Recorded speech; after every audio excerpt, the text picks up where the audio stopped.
अस्सलाम वालेकुम नाज़रीन, आप रूबरू प्रोग्राम देख रहे हैं और मैं हूं आपका मेज़बान शौकत पराचा। पाकिस्तान ने भारत से जंग जीती और आज ईरान के सुप्रीम लीडर आयतुल्ला खामेनेई साहब ने भी विक्ट्री का ऐलान कर दिया। मुस्लिम उम्मा का सर फ़ख्र से बुलंद तो हो गया, लेकिन फ़ायदा कितना होगा, बहुत अहम सवाल है। सदर ट्रंप ने फिर army chief field marshal Asim Munir Syed की तारीफ़ कर दी। पाकिस्तान का कितना फ़ायदा होगा, ख़ास तौर पर पाकिस्तान की मईशत के हवाले से ये भी एक बड़ा सवाल है। इसी तरह से अलीमा ख़ान बार बार कह रही हैं पाकिस्तान के डोमेस्टिक पॉलिटिकल कॉन्टेक्स्ट में कि बानी पीटीआई खान साहब को माइनस कर दिया गया है। दूसरी तरफ पीटीआई की मौजूदा क़यादत इसको मफरूज़ा भी करार दे रही है और बैरिस्टर गौहर खान कह रहे हैं कि ऐसी कोई बात नहीं है। हम इन मौज़ूआत पर बात करेंगे। दो अहम मेहमान आज हमारे रूबरू हैं, जनाब फवाद चौधरी साहब, साबिक वफाकी वज़ीर, सीनियर सियासतदान, और सेनेटर मुस्तफ़ा नवाज़ खोखर साहब, सीनियर सियासतदान। दोनों मेहमानों का मैं शुक्रिया अदा करता हूँ। चौधरी साहब, ये सदर ट्रंप ने जो ऐलानात किए वो कह रहे हैं कि अब ईरान के साथ हमारे मुज़ाकरात होंगे, मुआहदा भी हो सकता है। क्या ब्रेक थ्रू इसराइल और ईरान और अमेरिका के दरमियान ब्रेक थ्रू हो सकता है?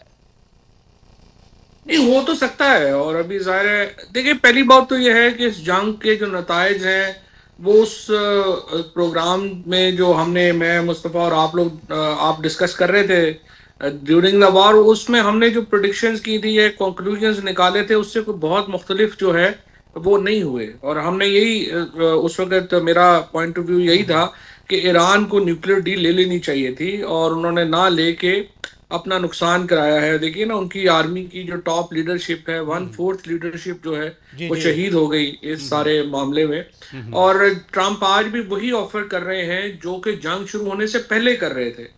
वो कह रहे थे आए बातचीत करें। और देखिए, ईरान का न्यूक्लियर प्रोग्राम जो है वो पाकिस्तान का न्यूक्लियर प्रोग्राम नहीं है। पाकिस्तान के न्यूक्लियर प्रोग्राम को जीसीसी की हासिल है, चाइना की बहुत बड़ी हमायत हासिल है और दुनिया में एक्सेप्टेबिलिटी है पाकिस्तान के न्यूक्लियर प्रोग्राम की। ऑन द अदर हैंड, जो ईरान का एटॉमिक प्रोग्राम है उसके ऊपर दुनिया में कोई भी मुल्क, शायद कोरिया का मुझे नहीं पता कि क्या उनकी पोजीशन है, बट पाकिस्तान समेत जीसीसी के तमाम ममालिक हो जाए, अमेरिका इसराइल को तो भूल ही जाए ना, वो भी इस हक में नहीं है कि ईरान जो है वो न्यूक्लियर बनाए। चाइना, पाकिस्तान, तमाम ममालिक। सो जब एक इतनी ज़्यादा आइसोलेशन में, तो फ्रेंकली इस दुनिया में काम नहीं हो सकते। और ईरान का ये भी आपको बहरहाल देखना, बट ईरान के जो डिप्लोमेसी के लोग हैं उनको देखना चाहिए कि पाकिस्तान की जब हिंदुस्तान के साथ जंग हुई तो देखिए चीन, आज़रबाईजान, चाइना जैसे ममालिक जो हैं वो आउट ऑफ वे पाकिस्तान के लिए आए हैं आगे। जबकि ईरान की जंग में उसे जो भी थोड़ी बहुत सपोर्ट मिली है वो पाकिस्तान, चीन की तरफ से मिली है। बाकी तो किसी मुल्क ने उनके ऊपर हुए हुए हमले को कंडेम तक नहीं किया। तो ईरान को बहरहाल अपनी डिप्लोमेसी जो है वो चेंज करनी पड़ेगी। और अगर अभी प्रेसिडेंट ट्रंप चूंकि अपने आप को एक मैन ऑफ पीस के तौर के ऊपर दुनिया के स्टेज पे दिखाना चाहते हैं, ये बड़ा अच्छा बात है, बड़ी अच्छी बात है। और ईरान को चाहिए इस अपॉर्चुनिटी का फ़ायदा उठाएं। मुस्तफ़ा नवाज़ खोखर साहब, जो दावे आ रहे हैं, इसराइल कहता है हमारे ऑब्जेक्टिव्स हो गए पूरे। सदर ट्रंप ने भी कहा कि जी ईरान की जो एटमी सलाहियत है वो हमने तबाह करके रख दी। ईरान कह रहा है कि हम जो है वो जीत गए, विक्ट्री का ऐलान कर दिया। आपके नज़दीक इस जंग का क्या फ़ैसला हुआ, कौन जीता इस जंग को? जी शुक्रिया प्राचा साहब। इसमें सबसे पहले तो आप ये मद्देनजर रखें कि इजराइल के स्टेटेड ऑब्जेक्टिव्स थे क्या। इजराइल के दो स्टेटेड ऑब्जेक्टिव्स थे।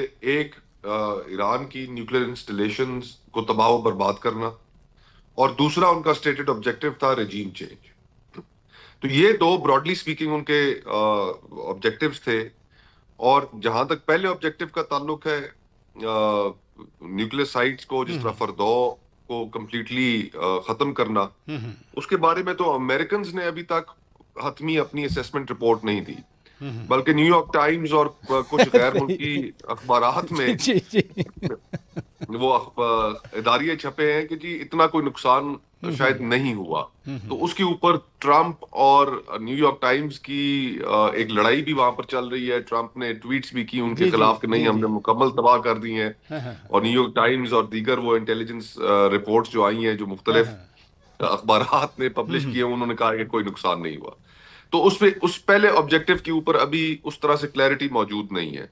जो दूसरा ऑब्जेक्टिव था रिजीम चेंज वाला, एग्जैक्टली वो भी वहां पर नहीं हो सका। कि उनकी तवक्को थी, जिस तरह भारत की तवक्को थी कि पाकिस्तान के अंदर कि जब हम हमला करेंगे तो पाकिस्तान में आवाजें उठेंगी, ये अनरेस्ट होगा, हो वो जाएगी, होगा, खुदा ना खास्ता अनरेस्ट हो जाएगी।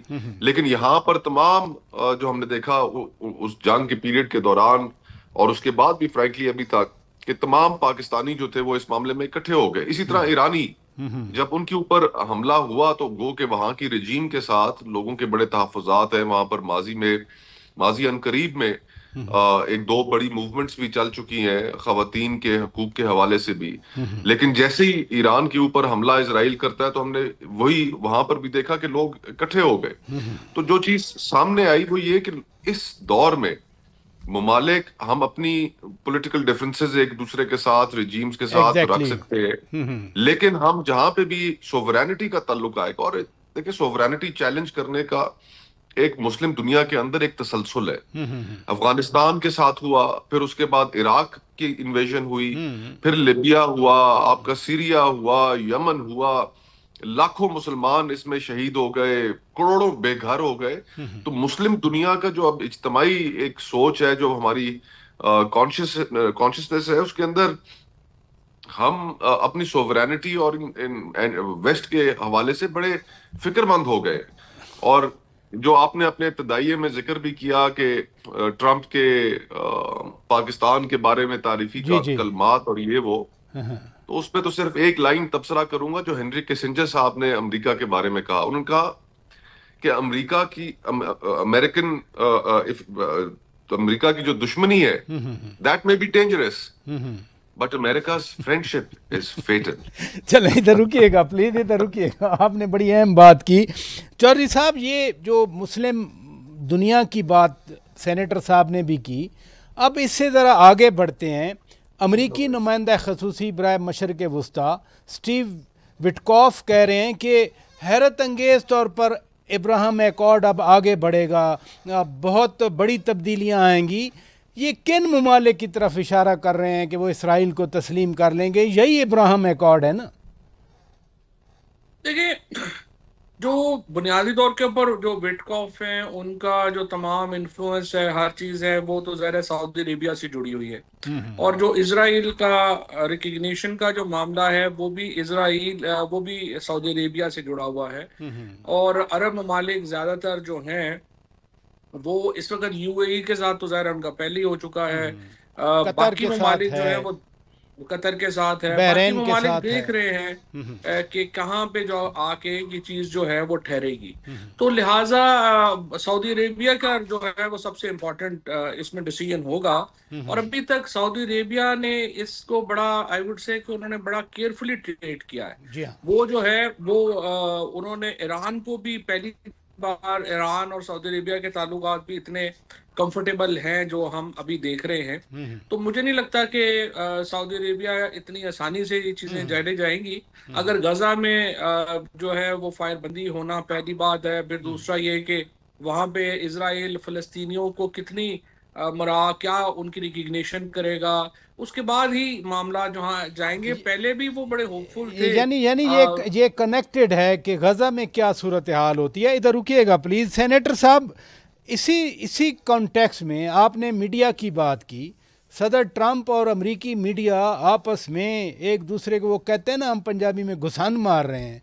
आज पूरी अमेरिकन एडमिनिस्ट्रेशन, उनके वजीर दिफा भी आ गए, पीट हेगसेथ, उन्होंने भी बार बार कहा कि नहीं, पायलट्स ने बड़ी कमाल किया। सदर ट्रंप ने भी कहा कि हमारे पायलट्स 36 घंटे ट्रैवल करके आए। एक आम शहरी के तौर पर जो इस रीजन को भी देखते हैं, कौन सच्चा आपको नजर आ रहा है? लेकिन ये बात फ्रैंकली है इसकी लॉजिक की, साइंस की, कि जो बंकर बस्टर्स गिराए गए, वो फरदौ की जो फैसिलिटी थी, वो एक चट्टान है, उस चट्टान के अंदर सुरंग कितनी गहरी थी, और जो बंकर बस्टर्स गिराए गए उनकी क्या पहुंच वहां तक थी, और फिर अगर थी भी सही तो जो 60% यूरेनियम इनरिच कर चुके थे ईरानियंस, उनको तो पहले से अंदाजा था कि इस तरह का हमला होने जा रहा है। तो क्या वो 60% इनरिच्ड यूरेनियम वहां पर मौजूद था या नहीं था? 400 kgs हमने मीडिया के अंदर पढ़ा है, इंटरनेशनल मीडिया में भी, कि अराउंड इतना यूरेनियम उनके पास था। तो और फिर ये भी हमने देखा है कि आईएए की कुछ स्टेटमेंट्स आई कि जी अभी तक वहां से जो न्यूक्लियर फैसिलिटीज जितनी पर भी हमला हुआ है वहां पर रेडिएशन लीक्स भी नहीं हुए। तो अब इसकी जो बैटल असेसमेंट है, डैमेज असेसमेंट है, वो तो हमारे सामने अभी तक उस तरह से ट्रंप इंतजामिया नहीं लेके आ सकी कि जी हमने कंप्लीटली तबाह कर दिया है और वो इतना पीछे चले गए हैं, बल्कि उसका कॉन्ट्री, जिस तरह मैं पहले कह रहा था, न्यूयॉर्क टाइम्स ने रिपोर्ट किया है, एक दो और इदारों ने रिपोर्ट किया है कि कोई इतना खास डैमेज नहीं हुआ।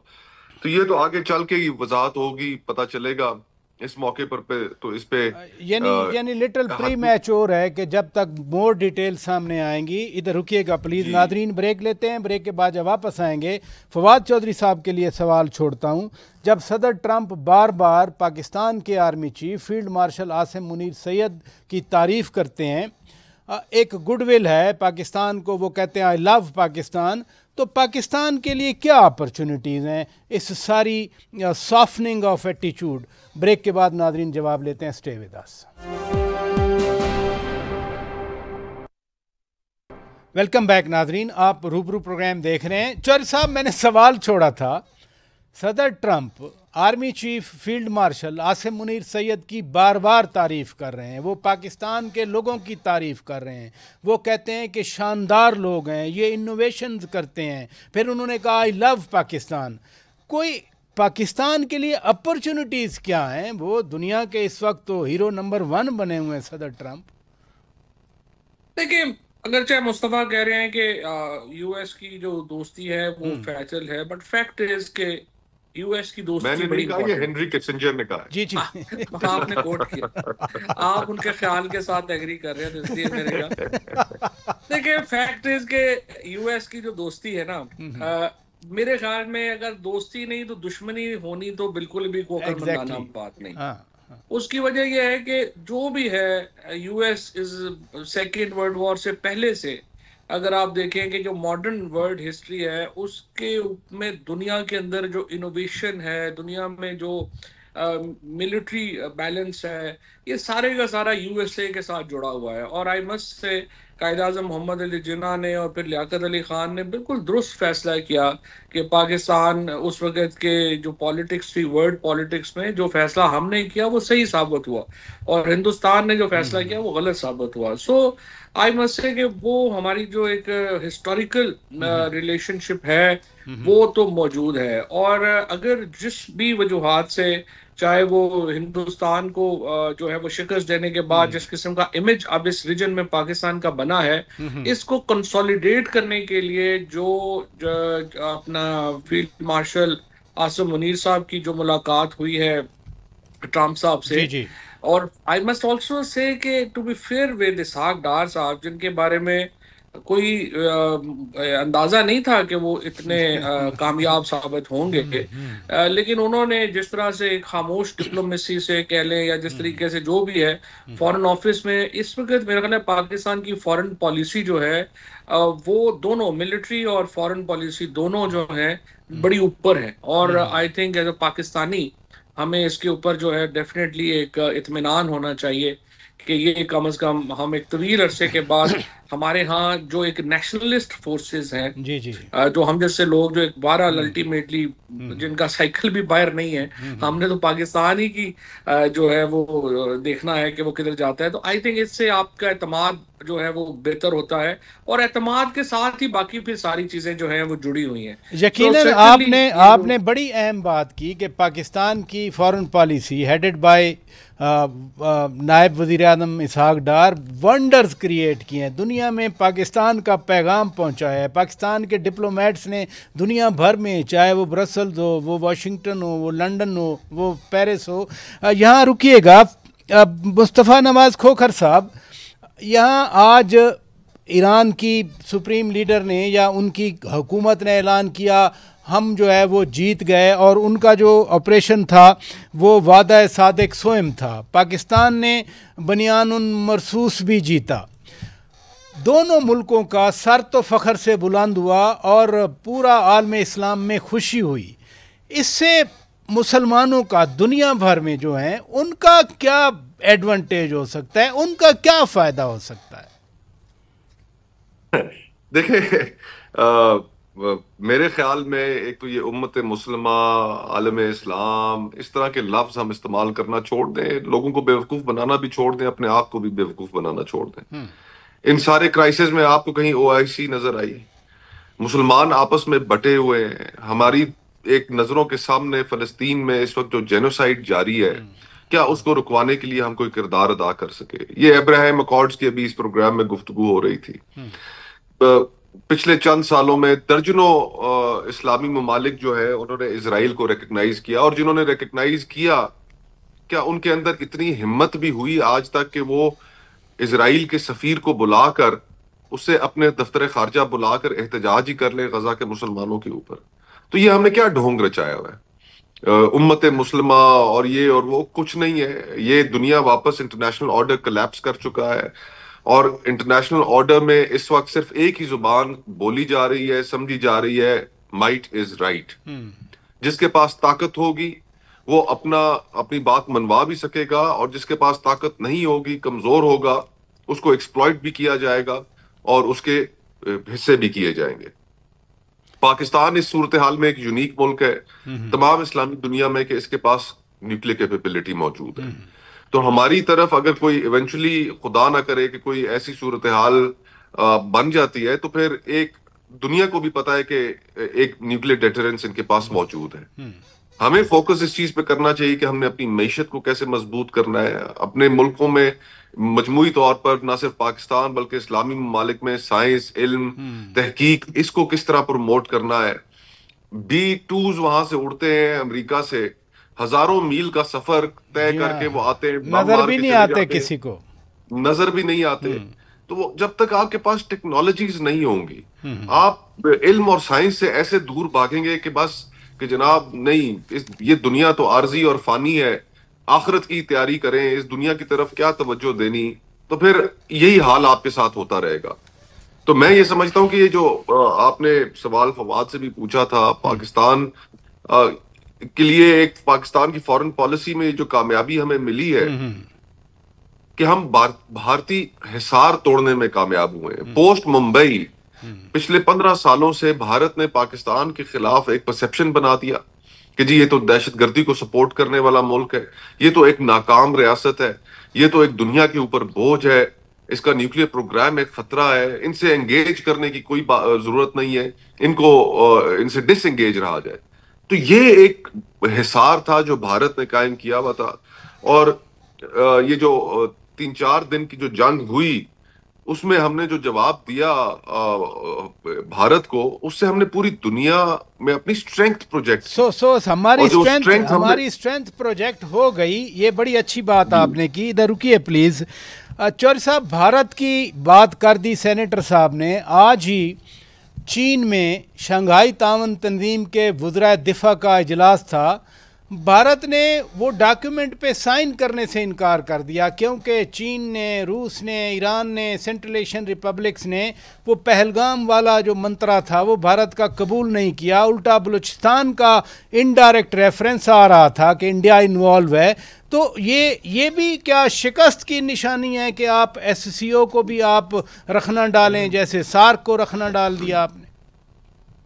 नहीं साहब, इस वक्त जो हिंदुस्तान की फॉरेन पॉलिसी है और जयशंकर साहब जो हैं उनके ऊपर बहुत तनकीद हो रही है हिंदुस्तान के अंदर भी। अगर आपने तो चूंकि उसको फॉलो करते ही हैं, आपने देखा होगा कि कांग्रेस ने तो बहुत ही ज्यादा जो है वो जयशंकर को, और अभी आज तो कई लोगों ने यहाँ पे ये बीजेपी के अंदर लोगों ने ये मुतालबा किया है कि उनको हटा के शशि थरूर को आप जो है वो वजीर खारजा बना दें। और शशि थरूर को भेजा भी है स्पेशल एनवॉय बना के नरेंद्र मोदी साहब ने। हाँ, वो कांग्रेस के थे, वैसे तो बड़े करीबी थे इनके राहुल गांधी साहब के, लेकिन आजकल वो बड़ा जादू जो है मंत्र पढ़ रहे हैं मोदी साहब के, तो इसलिए कांग्रेस के अंदर भी काफी एक रिजेंटमेंट है, वो चाहते हैं कि चले ही जाएंगे। और वहां पे बीजेपी में इस वक्त जयशंकर के खिलाफ भी एक बड़ी रिजेंटमेंट है। इन्होंने, जयशंकर आपको याद होगा कि इन्होंने पहले यूरोपीय यूनियन के लोगों को पहले जाके नाराज कर दिया कि जी आप जो है हमें भाषण देते हैं, लेक्चर देते हैं, जी हाँ, आप हमारे पार्टनर हैं, कोई हमारे जो है वो आप हमें, you are not suppose to lecture us. उसके बाद अमेरिका के साथ जो डिजास्टर हुआ है हिंदुस्तान के ताल्लुकात का, वो तो आपके सामने ही है। और अब आज ये जो कल की जो एससीओ है, अब इसका मतलब ये है कि एससीओ में भी हिंदुस्तान जो है वो अकेला हो गया है। सो आई थिंक अगेन अब पाकिस्तान की डिप्लोमेसी की जो उड़ान है वो जारी है, जहां पे हिंदुस्तान, हमारी तो चूंकि फॉरेन पॉलिसी हमेशा इंडिया सेंट्रिक रही है, तो उसमें हम देख रहे हैं कि इंडिया तो अकेले से अकेला होता जा रहा है, और उसका डेफिनेटली एक बहुत बड़ा फायदा जो है वो पाकिस्तान को हो रहा है। ये यकीनन आपने सही फरमाया। इधर काइंडली रुकिएगा, मैं नादरीन ब्रेक लेता हूँ, ब्रेक के बाद जब वापस आएंगे ये जो -1 की बातें हो रही हैं, मैं इस पे दोनों सीजन्ड पॉलिटिशियन भी हैं, दोनों मुअज़्ज़िज़ मेहमान, मैं इनकी राय लूँगा नादरीन कि वाकई क्या पीटीआई खान साहब माइनस हो गए। अलीमा खान तो उनकी बहन है, वो इस गिला है, उनका शिकवा है, या वो हकीकत बयान कर रही हैं, और ऊपर से जो मौजूदा पीटीआई की आदत है वो कुछ और बता रही है। ब्रेक के बाद बात करते हैं, stay with us. Welcome back नाजरीन, आप रूबरू प्रोग्राम देख रहे हैं। फवाद चौधरी साहब, ये -1 की बातें शुरू हो गई। राना सनाउल्लाह एक सीजन्ड पॉलिटिशियन है, वो कहते हैं कि ऐसे कोई -1 नहीं होता, सियासी तौर पर अपने अमाल से माइनस हुआ करते हैं। लेकिन अलीमा खान आज फिर दोबारा कह गई कि आहिस्ता आहिस्ता बानी पीटीआई खान साहब माइनस हो गए हैं। आप कैसे देखते हैं इस डेवलपमेंट को? ये अलीमा खान जाहिर है कोई मास्टर ऑफ वर्ड्स नहीं है, तो ये उससे दिली फैली है, उससे एक कंट्रोवर्सी जो है वो ये -1 तो तब हो जब कोई पार्टी एग्जिस्ट करती हो। देखें, PTI doesn't exist. Imran Khan का जादू है जो सर चढ़ के बोल रहा है, लोग इमरान खान के साथ हैं, पीटीआई के साथ कौन है? पीटीआई में अगर आप बताइए कि जो उनकी लीडरशिप है, सलमान राजा हो गए, गौहर हो गए, अपने अली अमीन गंडापुर हो गए, क्या आज इमरान खान के वोट के बगैर ये काउंसलर भी बन सकते हैं? Answer is no. तो माइनस कैसे इमरान खान होगा? तो सारा जो फोकस है वो पार्टी के ऊपर नहीं है, वो इमरान खान के ऊपर है। और इमरान खान इस वक्त जो है वो पाकिस्तान के अवाम की जो एक समझिए कि जो नब्ज है उसके ऊपर उनका हाथ है। बाकी ये बातें ऐसी हैं, ये बात सही है, अली अमीन गंडापुर साहब की जगह कोई और होता, देखें उनकी कामयाबी और नाकामी का एक ही क्राइटेरिया है कि वो इमरान खान को बाहर निकाल पाए या नहीं निकाल पाए। हाँ, वो बुरी तरह नाकाम हो गए हैं, 2 साल से इमरान खान जेल में है, उनकी जगह कोई भी और आदमी होता तो वो खुद रिजाइन कर देता, क्योंकि जिस किस्म की वादे वईद करके वो आए। ही पीटीआई जो केपी के हर एमपीए को जो वोट पड़ा है वो एक वादे के ऊपर पड़ा है, और वो है कि आप इमरान खान को रिलीज कराएंगे। सारे एमएनएज हों, ये हों, कोई और लोगों को ये नहीं है कि आपने कुछ सड़कें बनानी थी, अस्पताल बनाने थे, या ये करना था, वो करना था। तो जो आप बुनियादी वादा करके आए हैं आप उसकी होंगी, लेकिन वादा पूरा नहीं कर सके। वादा पूरा नहीं कर सके। एक मिनट दीजिए, मैं ज़रा सेनेटर साहब की राय ले लूं। सेनेटर साहब, राना सनाउल्लाह ये भी कह गए कि जी आएँ फिर हमारे साथ बैठें, सियासतदानों से बात करें, लेकिन बानी पीटीआई खान साहब ने एक्स मैसेज पे लिखा कि चूँकि सदर ट्रंप ने लंच दिया है फील्ड मार्शल आसिम मुनीर सैयद साहब को, लिहाजा पावर उनके पास है, तो हम बातचीत उधर ही करेंगे। आप भी पॉलिटिशियन हैं, आप लोगों के साथ क्यों नहीं बात करते खान साहब जो उधर ही बात करते हैं? मेरे ख्याल से पराचा साहब यही सबसे बड़ी कॉन्ट्रडिक्शन है तहरीक इंसाफ की पॉलिटिक्स में कि तासुर यही जनरली पब्लिक के अंदर भी कायम है कि डील की सियासत जो है उसकी तरफ तहरीक इंसाफ माइल है। अगर आप एस्टेब्लिशमेंट से बात करने की और सिर्फ उन्हीं से बात करने की, एंगेज करने की गुफ्तगू करते हैं तो इसका मतलब है कि आप बस यही चाहते हैं कि वो दायरों का सफर जारी रहे और शहबाज शरीफ साहब की जगह आपको ले आया जाए। अगर आप एक बेहतर सियासत की तरफ मुल्क को लेकर जाना चाहते हैं, एक बेहतर डायरेक्शन की तरफ लेकर जाना चाहते हैं, तो आपको ये दायरों का सफर खत्म करना पड़ेगा। आप बात कर रहे हैं, देखिए तहरीक इंसाफ के अंदर इस वक्त इम्प्लोजन भी हो रहा है, लेकिन वो इम्प्लोजन की बुनियाद क्या है इसके ऊपर भी गौर करें कि क्या ये जस्टिफाइड है कि आप ये डिमांड करें अपनी खैबर पख्तूनख्वा की हुकूमत से, असेंबली से, अपने मेंबरान से कि वो बजट ना पास करें। एक फेडरेटिंग यूनिट जहां पर पहले ही दहशतगर्दी जैसे बड़े मसाइल का सामना हो, तो वहां पर आप एक फाइनेंशियल केओस और डिसरप्टिव एक पॉलिटिक्स करके क्या अचीव कर लेंगे? तो देखिए ना, पॉलिटिक्स के अंदर आपकी ये हमारे हाथ में एक बार्गेनिंग चिप है, हम बजट नहीं पास कराएंगे तो एक बहुत बड़ी डिसरप्शन क्रिएट हो जाएगी। इस तरीके से अनफॉर्चुनेटली अब बड़ी मिसालें मौजूद हैं। पंजाब असेंबली आपने तोड़ दी, खैबर पख्तूनख्वा असेंबली इधर से रिजाइन करवा दिए, पूरी कौमी नेशनल असेंबली से आप रिजाइन कर गए, तो क्या क्या नतीजा निकला? तो इसको इस अमल को जारी रखने में खामखा आप अपने जो एमपीएज हैं वहां पर उनके लिए एक प्रॉब्लम क्रिएट करते हैं। अभी जिसके ऊपर पंजाब में कोई कार्रवाई होती है उधर जाकर बैठ जाते हैं, को लोगों को एक सेफ स्पेस अवेलेबल है।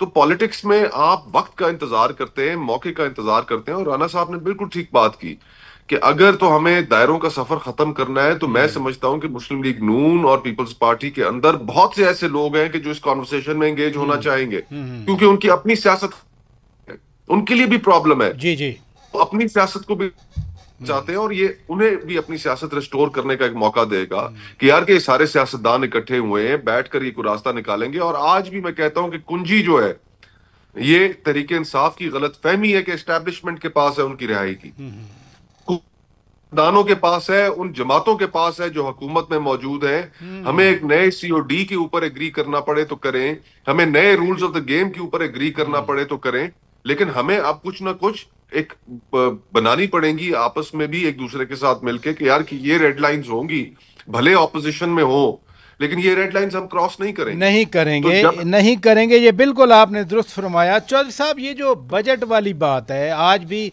अली अमीन खान गंडापुर साहब कह रहे थे कि मैं आंसरेबल हूँ, जवाबदेह हूँ, तो बानी पीटीआई खान साहब के साथ। अभी सेनेटर साहब कह रहे हैं कि डिसरप्शन हो जानी थी, वो पख्तूनख्वा वैसे भी दहशतगर्दी का शिकार है। अली अमीन कह रहे थे कि जी अगर हम बजट पास नहीं करते तो मरकज़ माली एमरजेंसी, फाइनेंशियल एमरजेंसी लगा सकता था, उनके पास आईनी हक हासिल है। तो बजट का वहाँ पर पेश होना बानी की मंजूरी के बगैर ही, जिसको जस्टिफाई किया जा रहा है कि जब कभी मुलाकात होगी तो उनकी हदायत के मुताबिक हम तब्दीली भी कर लेंगे, ये आप आर्ग्यूमेंट कैसे देखते हैं? देखिए राजा साहब, ये आर्गुमेंट तो इमरान खान को फिर जो सारी पार्टी वकीलों के पास है ये उस वक्त देना चाहिए था ना, जब वो ये फैसला कर रहे थे। जब एक दफा इमरान खान ने फैसला कर दिया तो उसके बाद आप अपनी कन्वीनियंस से बाहर आके पहले तो नारे मारे कि सवाल ही पैदा नहीं होता ये बजट पास हो और ये हो और वो हो, और उसके बाद आप अगले दिन बजट भी पास कर दें। तो देखिए एक बड़ी एम्बैरेसमेंट हुई है पीटीआई को।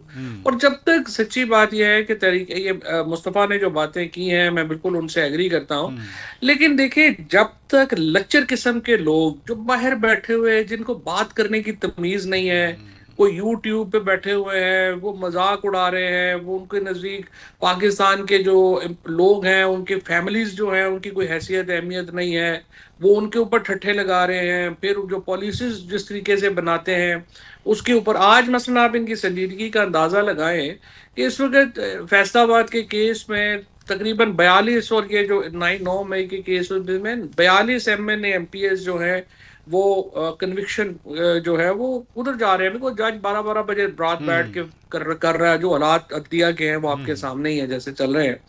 सो बजाय इसके कि वो उसके ऊपर केसों पे बात करें, पीटीआई के व्हाट्सएप ग्रुप्स में बात हो रही है कि इनकी जगह नॉमिनेट किनको करना है। यानी आप इनकी संजीदगी का अंदाजा लगाएं कि ये किस कदर माशाल्लाह जीनियसेस जो हैं वो इस वक्त तहरीके इंसाफ में घुसे हुए हैं, और किनको ये जो मुस्तफा बातें कर रहे थे, देखिए इसके लिए आज जो अंसार अब्बासी साहब ने भी जैसे लिखा है, देखिए पॉलिटिकल लोग चाहिए आपको, संजीदा लोग चाहिए, इस तरह के थोड़े 2-2 टके के लोग जिन जो है वो सिर्फ जिनकी शनाख्त ये है कि जी वो गालियां बड़ी अच्छी निकालते हैं, आप उनको लाके पॉलिसी के ऊपर बैठा दें, या किसी का 8 महीने का एक्सपीरियंस है पॉलिटिक्स ये का, आपने दुरुस्त फरमाया। आपकी बात पे सेनेटर साहब ने कहका लगाया, वजह क्या है सेनेटर साहब, आप इतने एक्साइट हो गए इस बात पे चौधरी साहब की? मुझे हैरानगी हुई ये बात सुनकर के जो एमएनएज बेचारे जेलों का सामना कर सकते हैं, डिस्क्वालिफिकेशन का सामना कर सकते हैं सजा की सूरत में, तो अभी से कॉन्वर्सेशन शुरू कर दी है कि इनकी जगह हमने कैंडिडेट्स कौन से खड़े करने अंदाजा लगाएं इनकी सीरियसनेस बातें। बहुत शुक्रिया। इस तरह से आप देखें, इस तरह से जो पराजा साहब अगर इस तरह से इतनी नॉन सीरियस, और खान साहब से देखें पिछले महीने मेरी 3 मुलाकातें और मैंने उन्हें यही अर्ज किया कि देखें हम मिलिटेंट नहीं है, हमें स्पेस चाहिए, हमको बंदूक पर नहीं चढ़ सकते। एस्टैब्लिशमेंट के साथ, एस्टैब्लिशमेंट एक हकीकत है, आपकी पॉलिटिकल पार्टीज एक हकीकत है, जब तक आप निगोशिएट नहीं करेंगे, स्पेस नहीं लेंगे, और बाकी जिस तरह से मुस्तफा ने बात की, देखें पीएमएल के पास स्पेस नहीं थी 2021 में, उन्होंने अपने लिए स्पेस क्रिएट की, और राना सनाउल्लाह साहब जैसे, साद रफीक जैसे, अयाज सादक जैसे लोग, फिर पीपल्स पार्टी में नवीद कमर जैसे लोग, खुर्शीद शाह साहब जैसे जो लोग हैं, देखें ये लोग एसेट हैं। ये कहना कि नहीं हमने किसी से बात ही नहीं करनी और वो आपसे बात नहीं करेंगे, तो फिर अकेले तो देखें ये सही फरमाया आपने कि पॉलिटिशियन से बात करते हैं और स्पेस बनाते हैं। बहुत शुक्रिया जनाब फवाद चौधरी साहब, आपने वक्त दिया। सेनेटर मुस्तफ़ा नवाज़ खोखर साहब, आपने वक्त दिया। नादरीन, हमारी तरफ से इतना कुछ। अपने मेज़बान शौकत पराचा को इजाज़त दीजिए। खुदा हाफिज़।